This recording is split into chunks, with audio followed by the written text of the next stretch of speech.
Run It Studios is the home of the Run Radio podcast and runradio.net, a podcast and station about the relentless, resilient, and innovative types, inspiring strides in life, business, and beyond. Welcome back to the Run It Studios Run Radio podcast. My name's Trina Wilcox, and my guest today knows a thing or two about running things when it comes to writing a book, fitness plans, and more. And we are glad to welcome David Amerland, author of Built to Last. Welcome to the podcast.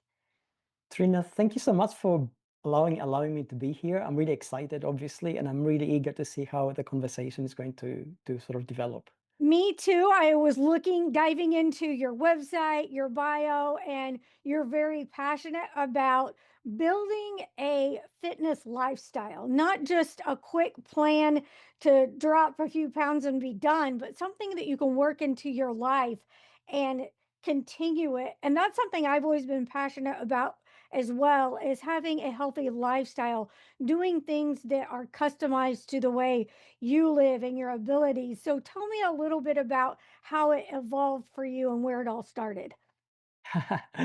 Well, I'm probably one of the worst people to use as an example. Uh-huh. I started my fitness journey when I was 13, and I've been doing martial arts in very different styles. I've got a couple of black belts in different styles. I've done competitive martial arts for 10 years. And I'm sort of 61 now, and I kind of have always trained. So, and the reason I've done this, and it sounds very sort of disciplined, it's not, I can tell you that. People who engage in this kind of active lifestyle use it as a coping mechanism, which is what I did. So it allowed me essentially to deal with the stresses in my life and work out the noise in my head, and kind of, as I was growing up, work out the who of who I was and what I wanted to become. And for me, that was the outlet. Other people choose other things. They may choose perhaps some kind of music as an expression, or dance, or some people smoke and some people drink. It's different things. But essentially, that's what it was. But so when it came to fitness, for a long part of my life, I didn't get why people couldn't exercise. Mm. I didn't understand why for them it was so difficult. Because for me it was easy. And not only was it easy, but as I started competing, obviously I had a structure around me from coaches and teammates and sports doctors. And at some point we actually had sports psychologists who were helping us develop ourselves in that particular thing. So I had a blind spot, and that blind spot sort of started coming to sort of in perspective for me around pandemic time, when I sort of found myself training on my own, and then training with a friend, and we started discussing things. And then I realized that there's a whole lot of difficulty people face to which I wasn't aware of, and that really piqued my interest. That's when I went digging, because obviously people want to exercise. Everybody wants to be fit. Logically, 100% people will tell you they want to do the right thing. Come Christmas, we all try to do the right thing for the new year, Yeah. and then it doesn't work. So that became the trigger for me, if you like. So when you recognize this, what were the things that you were seeing that they were struggling with? Okay, I've got a varied background when it comes to my own training. I'm a chemical engineer with a quantum mechanics specialization. And then I've sort of worked across the field in sort of the relatively technical stuff in mathematics and search and marketing and business.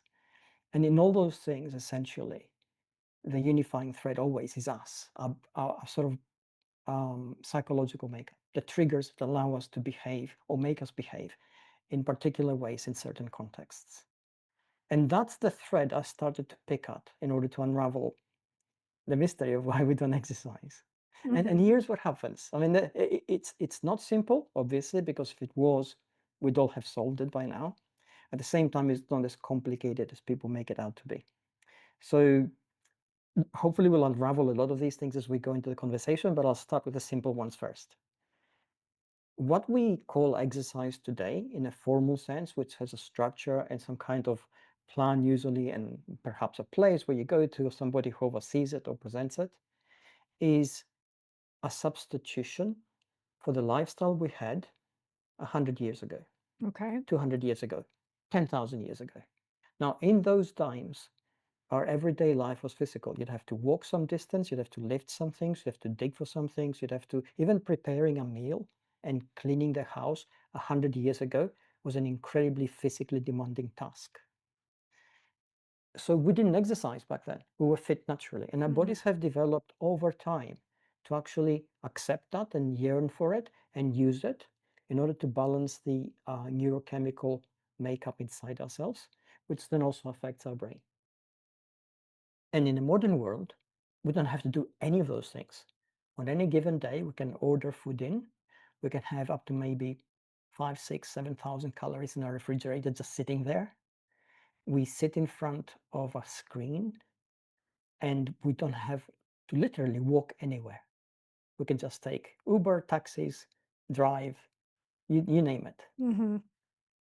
And that feels to us okay because life hasn't really got easier for us. It's still difficult, but it's Mhm. difficult mentally and psychologically. So we deal with those stresses at a mental and psychological level, and we don't stress our bodies physically.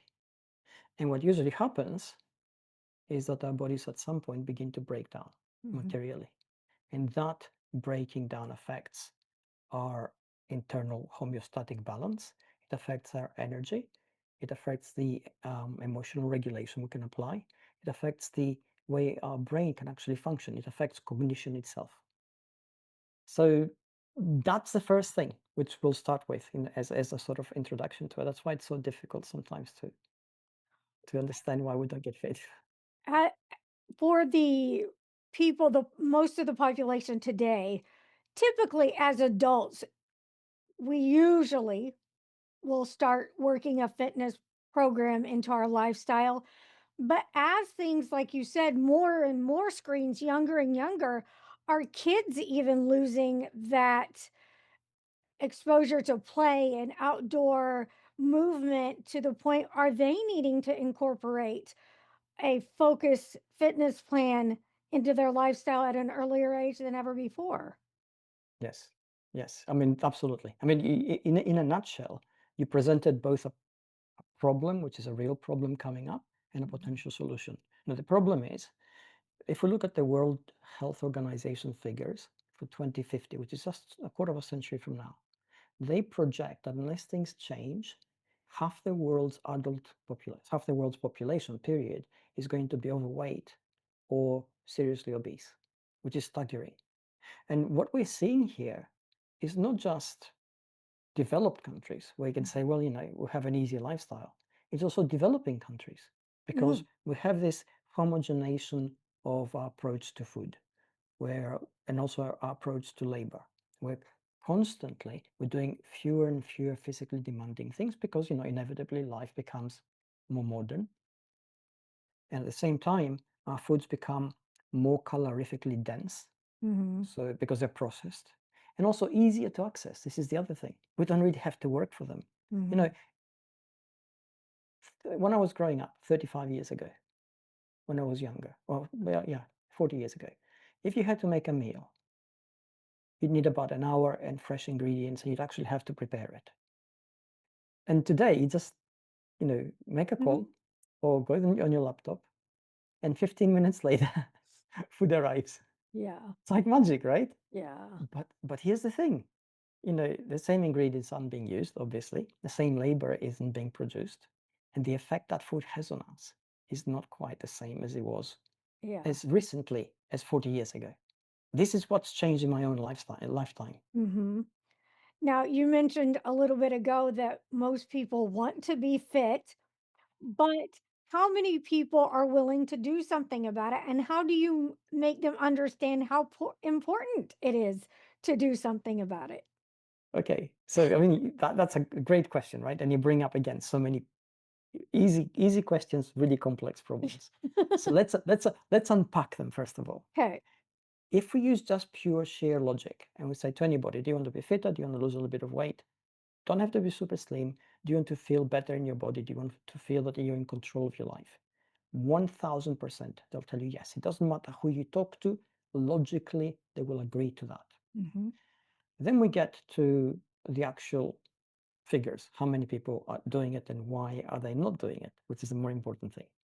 When we get near Christmas, and near Christmas, what usually happens, we all more or less have at least a week or at least 3, 4, 5 days at home with our friends. We're relaxed, we're chilled, nice food, feel warm. And what do we do then? We think, okay, I need to get fitter, I need to get better. And the next thing we do usually is we buy something in terms of a course or fitness equipment or gym membership or whatever. We spend every year almost $1 billion in fitness courses, equipment, and gym memberships. So the willingness is there, the motivation is there. But where is the motivation from? It is there when we're at home, when we're relaxed, when we're thinking about the future, when we're projecting into that future the way we feel at that moment because we're chilled. Mm-hmm. Come January, the weather's cold, the traffic is bad, it's raining outside, life is beginning to hit us because we have to pay bills and we have to run projects at work, whatever it is, all the stresses come at us. And these are the things we know about. There's also the things we're not prepared for, which land on top of that. So by the time we get to January, we begin to see, end of January, we begin to see some attrition.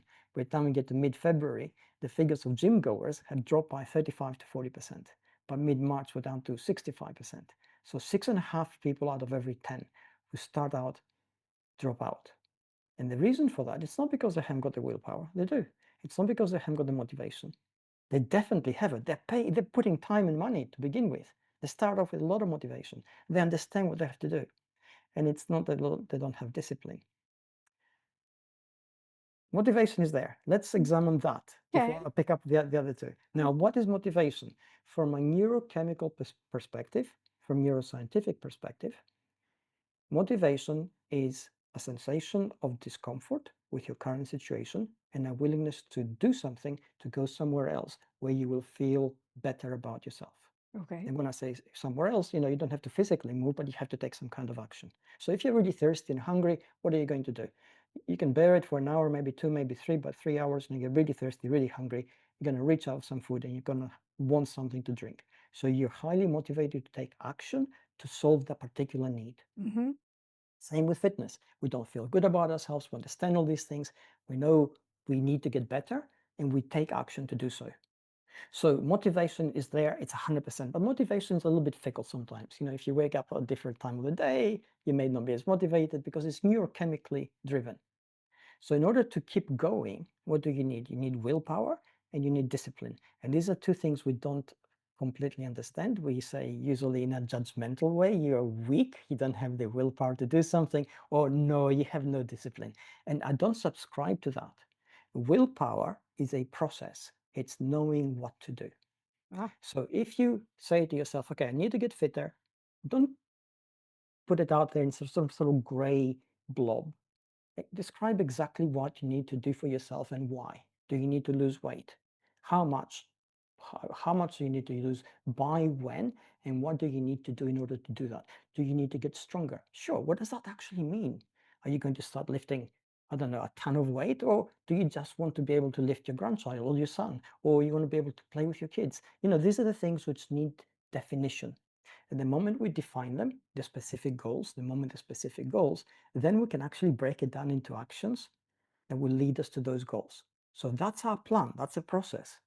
If we know that, that's our willpower, because if you know what you have to do and you understand why, then it's easy to do it, right? Because you know what it is to do. If you don't know, every time you go to the gym, you think, I need to do something, you're already tired. Life itself is draining.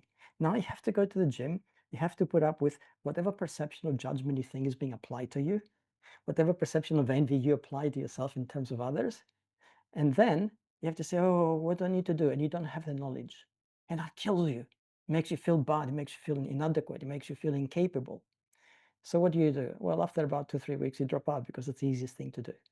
So that's willpower. Willpower is the process. If you break it down and understand what it is you have to do and why, then it becomes easier. Hmm. And now we talk about discipline. And what is discipline? Discipline is the structure around that process. If you say to yourself, okay, I need to go to the gym, you understand why, you have understood what to do, and now you need to work out the when. And we say, well, I'm going to go to the gym Mondays, Thursdays, and Fridays.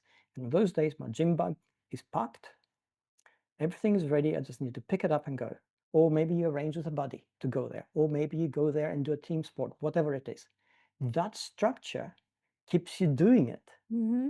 when you don't always feel like doing it. And because it keeps you doing it, well, there's your discipline.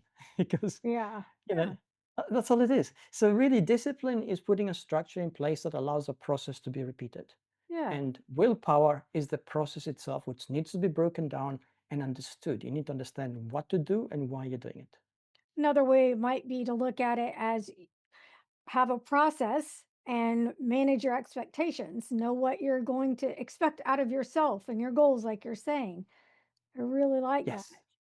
Yeah. Yeah. Exactly. I mean, your summary is 100% brilliant because that's exactly right. So, someone then, like you're saying, that says, okay, yes, I'm ready. So, they need to get a process into place. They need to start learning what they need to be doing. What do you advise them? How do you coach them into studying the right things so they can get that practice and discipline? Okay, so let's say if you understand what it is you want to do for yourself, and it has Mhm. to be for you, right? It has to be emotionally motivated. So Okay. you want to lose weight for specific reasons. You want to get stronger, again, for specific reasons.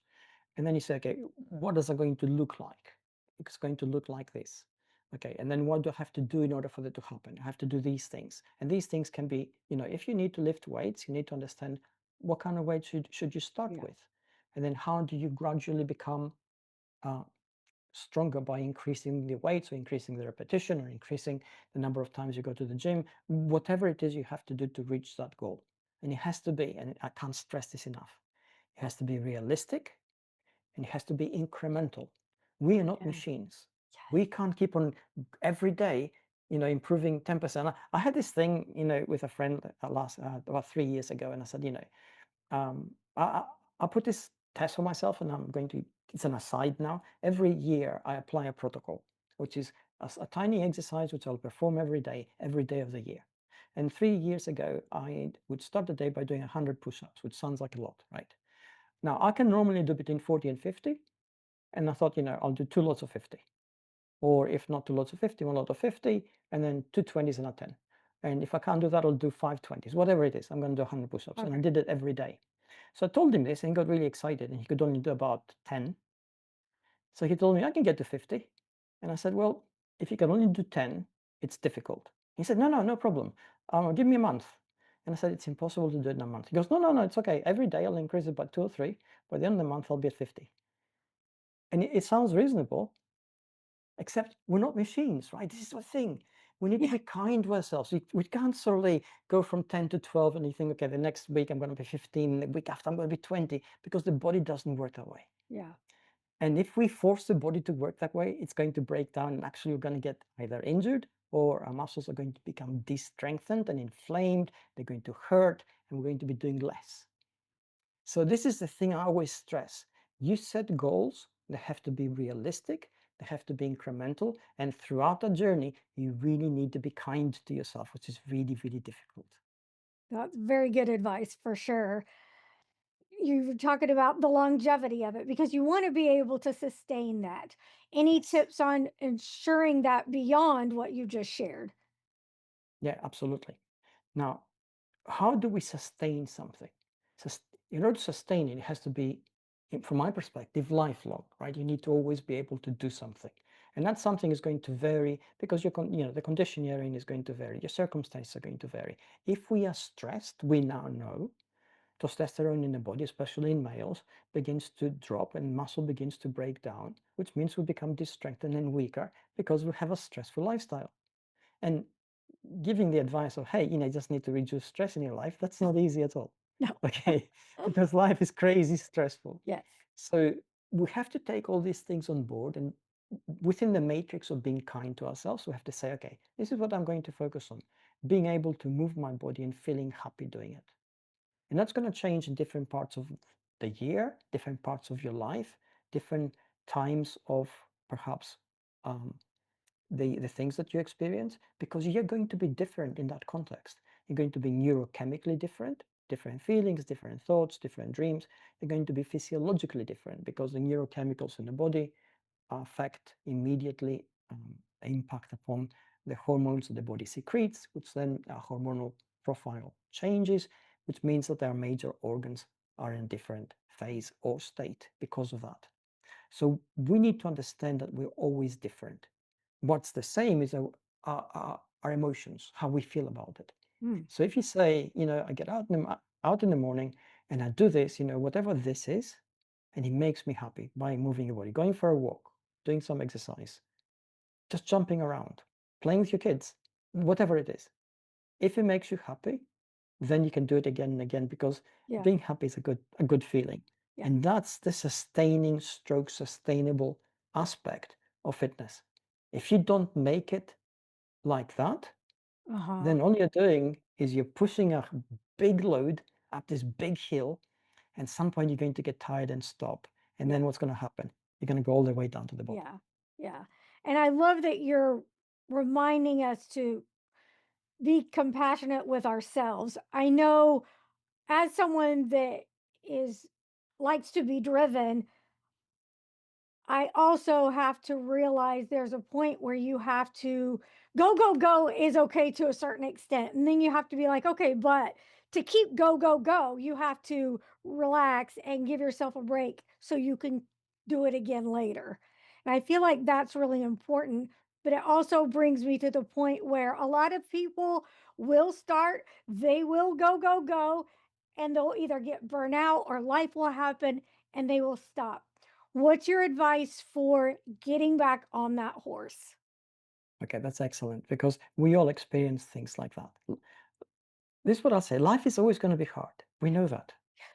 And if we know that life is going to be hard, and we know that sometimes things are going to happen which are entirely unexpected, and they're going to throw a curveball at us and completely put us off our stride, and we have to sort of stop what we're doing in order to deal with them. If we know that, then being smart, because we're all smart, we need to have contingency plans for our fitness. So if I prioritize my fitness, and there are days, bear in mind, I've been training every single day all my life, pretty much, right, since 13. So it's over 47 years on this.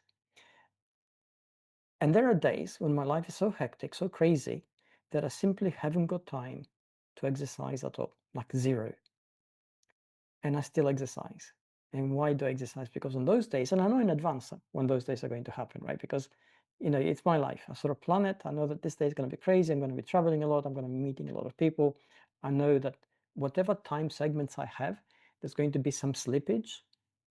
And also, I'm going to be tired from all that activity. Mhm. So then, do I need, and I have a home gym. So for me, it's easy to exercise.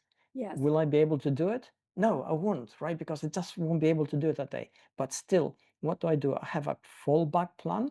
On that day, I will do something very specific. I might do 10 pull-ups, and that's all I've done all day.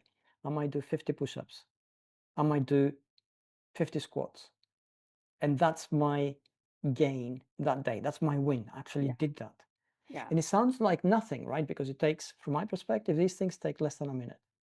And you say, okay, you haven't even exercised for a minute, but this is what science tells us. You move your body for a minute, that's 60 seconds. The neurochemical changes in your bloodstream are identical to those that you would experience if you've been exercising for an hour. The body can't differentiate between a minute and an hour. Movement is movement. Hmm. So the impact that those neurochemical changes have on your internal organs, on your internal health, is going to be almost the same. Not quite, because some other things come in, but it's going to be positive. Let's look at this. Let's point it like that. Let's present it like that. And the impact it's going to have on your brain health, your mental health, is also going to be positive.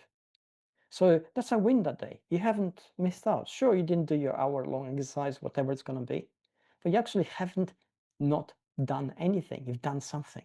And Mhm. that's great. And it allows you to face the day with a win, regardless of how the day has actually gone. And that's really, really good from a mental perspective. It's also good from a psychological perspective, and obviously from a physical perspective. Very much so. I do think it's important to highlight too how important rest is for those people that have a hard time with getting sick and realizing they're going to miss their workout, or maybe they finally gotten into that pattern and they get really bummed because they broke something, they got sick, or they're forced to rest and recover. please back up how important it is to let your body Yes. heal. Absolutely. Okay, let's examine that because it is hugely important, and thank you for bringing it up. Okay, if we look at fitness, this is the four things which we need. We need obviously exercise of some kind. We need movement. We need nutrition, good nutrition, because that's actually the fuel that not just powers us, but also helps us build up our body. Then we need recovery. That's the third thing. If our sleep isn't right, if our recovery time isn't right, then our body begins to break down. It doesn't matter how good our nutrition is, it doesn't matter how good our exercise regime is. Without adequate rest, we will definitely break down. And the fourth thing which we need, which is always a surprise to people, is we need to socialize. With we need meaningful social connections. We don't need to be party animals. I always stress that. Yes. But we do need to have meaningful social connections. Why? Because again, neuroscience shows that they're good for our mental health. And what's good for our mental health balances our internal system, and it's good for our body. We experience less stress, less inflammation, less chronic inflammation, fewer diseases because our immune system is not suppressed. So we actually have better health outcomes. So to get back to your original point, rest is really important. If there's a day when you had a hectic week, and remember, if you have a hectic week dealing with a mental problem, you're burning the same amount, the same kind of fuel that if you're lifting weights. Right? The muscles in the brain burn ATP, which is adenosine triphosphate. Same fuel. So if you're having a really stressful week, just on that, and there are other elements in place, right? Just on that, you're going to have less energy to exercise naturally. You're going to be a little bit burnt out, a little bit stressed out. You need to rest. So if we just examine just that aspect, okay, and if you have a stressful week, there's cortisol levels which affect the way the body uses energy. There are testosterone reduction in the bloodstream, which begins to break down muscle tissue. There's a lot of other things happening. But let's just focus on the ATP side, on the energy side. So if you had a stressful week, if you don't take adequate time to recover physically, you're not going to be able to function. Yes. So if you say to yourself, and I totally get the anxiety that comes in if you don't exercise and you're used to exercising. You feel your muscles are getting weaker, your body's breaking down, you're letting yourself down, you have no willpower, you have no discipline. This, I totally get it because I have the same voice in my head, always. And this is what I tell myself. If I had a coach coaching me, what would he say to me in that point in time? He'd say, hey, that week which you had, that day which you had, is no way conducive to performing well physically. So what we're going to do is we're going to take a breath here, take a breath here, take a step back, do a little bit of meditation, perhaps do a little bit of thinking, listen to some music, unwind, get yourself down to a stable baseline again, and next day let's tackle this in a fresh way, or next week. That's what the coach would say because he'd be responsible for my performance. Yeah. He'd know that if I'm not doing okay mentally, physically, I'm liable to break down. I'm going to get injured. I'm going to get sick. I'm going to push myself. Even if I don't get injured physically, I'm pushing my body so hard that my immune system begins to then become depressed and suppressed, Yes. and I'm liable to get ill further down the line. Yeah. So a good coach would know that. He'd protect me. Yeah. And we don't do that for ourselves, right? So we need to do that. Yes. That's where the kindness comes in. I think one of the voices inside of my head is always, don't run on a broken leg. I mean, you're not going to get better running on a broken leg. So you've got to stop, heal up, and then come back strong later. You mentioned one other thing I'd like to touch on before we close. I think it's very important, especially when you're training, you've got to feed your body good fuel. So, touch on a little bit about the nutrition and how that looks for somebody that's wanting a better lifestyle and longevity and a great workout. Okay, let's touch upon this. Now, this is a massive can of worms, right? Because why? Depending where you are regionally, some things are available, some things are not. Your socioeconomic status in this plays a role because, if you want if you want better nutrition, it's a little bit more expensive. We get into sometimes the vegan carnivore debate. All those things come up, and I'm going to bypass all of these. Okay. This is what I will say: work out what works for you best. Find out what foods agree with you. try to avoid as much as you can highly processed foods. Hmm. Try to avoid as much as you can high sugar content. And again, also try to avoid as much as you can high salt content. Now, the food industry usually puts a lot of salt and sugar into processed food because that activates our taste buds, gives us a dopamine spike, and makes us like that food more and more. Yeah. Who doesn't like a Big Mac? Okay, I grew up, Yeah. in Australia. It used to be a treat, right? Big Mac and thick shake every weekend. Oh my And gosh.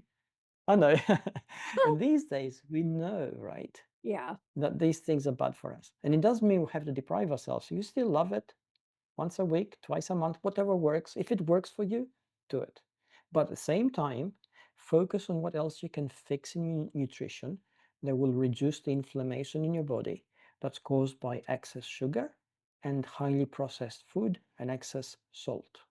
And if you do those things, you'll know instantly because you'll start to feel better. Your performance will be better. You'll be more alert.